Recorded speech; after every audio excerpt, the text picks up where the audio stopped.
السلام علیکم معزز ناظرین گرامی، امید کرتا ہوں آپ سب خیریت سے ہوں گے۔ اسلامک ورلڈ کی ویڈیو میں آپ سب کو پھر سے خوش آمدید۔ جیسا کہ ہم عزازیل کے قصے کے بارے میں ذکر کر رہے تھے کہ کیسے عزازیل زمین میں سے خاک لے کر آیا اور اللہ تعالیٰ کے حکم سے اس خاک سے حضرت آدم کو بنایا گیا، اور جب اللہ تعالیٰ نے روح پاک کو حکم دیا کہ حضرت آدم علیہ السلام کی قالب میں داخل ہو جا، تو وہ 7 دفعہ کوشش کرنے کے باوجود بھی حضرت آدم علیہ السلام کے جسم میں داخل نہ ہو سکی، اور کہا کہ میں روح پاک ہوں اور یہ قالب اندھیرا کثیف ہے۔ روح پاک نے کہا کہ میں کیوں کر اس میں جاؤں۔ پھر اللہ تعالیٰ کی طرف سے یہ آواز آئی، اے جان آدم داخل ہو تن میں نفرت سے اور نکل آ تن سے نفرت سے۔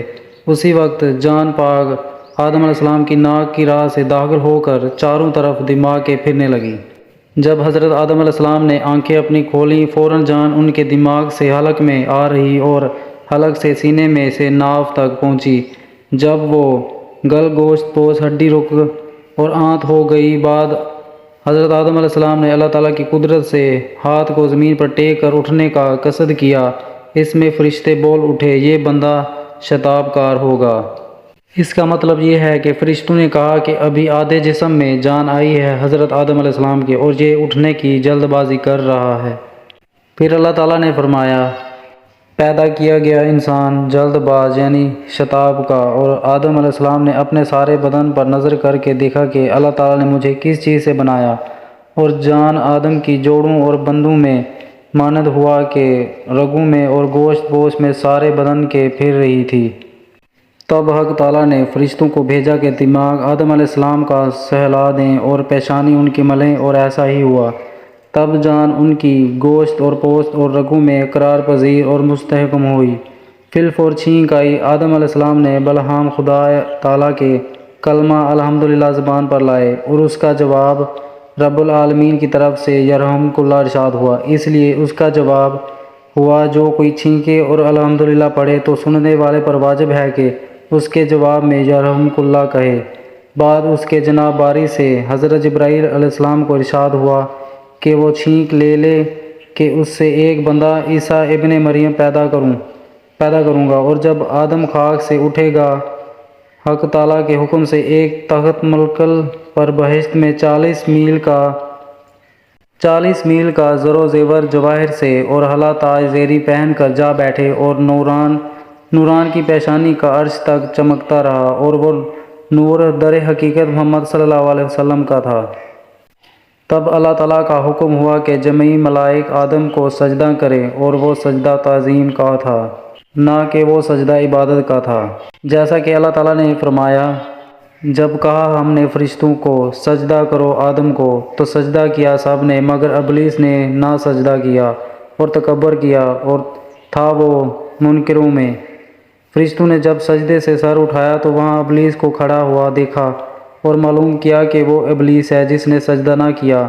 پھر وہ دوسری دفعہ فرشتے سب سجدے میں گئے، پس سجدہ اول حکم کا تھا اور سجدہ ثانی شکر کا تھا۔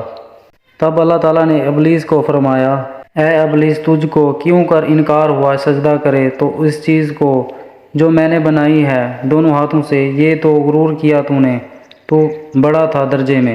ابلیس نے کہا کہ وہ بولا، میں بہتر ہوں اس سے کہ مجھ کو بنایا تو نے آگ سے اور اس کو بنایا مٹی سے، اور دوسری بات یہ ہے کہ میں نے سجدہ کیا تھا تجھ کو، پھر دوسرے کو کیوں کر سجدہ کروں؟ تب اللہ تعالیٰ نے فرمایا اس سے، یہاں سے نکل جا کہ تو مردود ہوا، اور تجھ کو میری پھٹکار ہے یعنی لعنت ہے۔ قیامت کے دن تک علماء نے اس بات میں اختلاف کیا ہے۔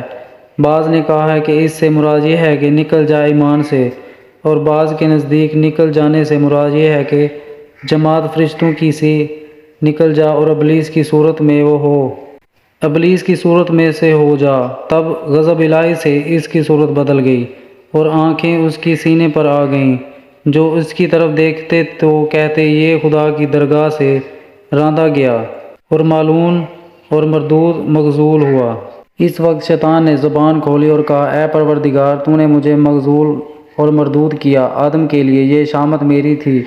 تب حق تعالیٰ نے ارشاد فرمایا، اے ابلیس، تو نے اپنے نوشتے کی طرف دیکھ کر جب دیکھا جب دیکھا تو یہ لکھا تھا کہ جو بندہ خدا کا حکم نہ مانے سزا اس کی لعنت ہے۔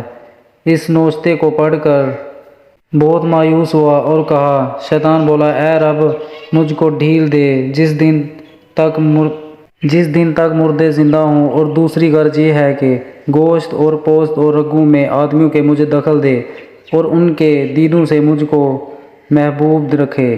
تب اللہ تعالیٰ نے فرمایا، تجھ کو ڈھیل ہے، مطلب شیطان کی مراد پوری ہوئی۔ اور اس کے بعد شیطان نے کہا، ابلیس نے کہا کہ قسم ہے تیری عزت کی، میں گمراہ کروں گا ان سب کو مگر جو بندے ہیں تیرے ان میں چنے ہوئے۔ پس حق تعالیٰ نے فرمایا، ٹھیک بات یہ ہے اور ٹھیک ہی کہتا ہوں، مجھ کو بھرنا ہے دوزخ تجھ سے اور ان سے جو تیری راہ پر جائیں گے۔